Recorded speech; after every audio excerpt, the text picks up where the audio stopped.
talaga namang kahit papaano ay naging mapalad din itong si Kris Aquino. Dahil nga sa kanyang karamdaman ay nakaligtas pa rin siya sa kanyang ibang mga sakit.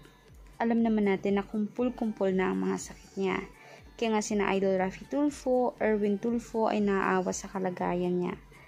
Lagi na lamang siyang naloloko ng mga kalalakihan, lalong-lalo na ng mga nakaka-live-in niya at mga kakabagong bulgar pa lamang ay hiniwalay na naman siya agad. Siguro nga dahil sa kanyang kondisyon at naging mabilis ang pag-init ng ulo ni Kris Aquino.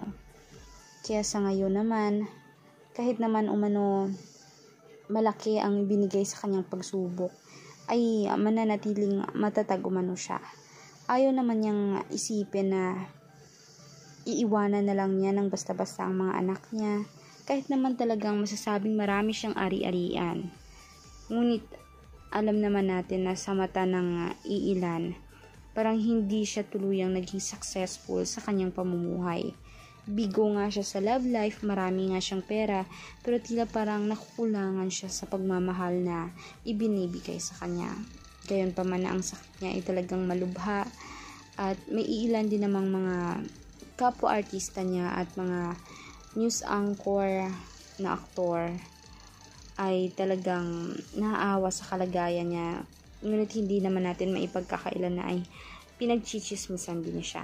Kaya nga mga Kasmag Theory, panatilihin natin ipag-pray ang kalagayan mismo ni Kris Aquino na sana ay tuloy-tuluyan ng siyang gumaling at makarecover pa sa kung anumang pagsubok na meron siya ngayon.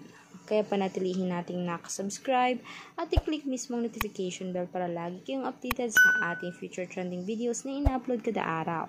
Maraming salamat mga Kasmag Theory.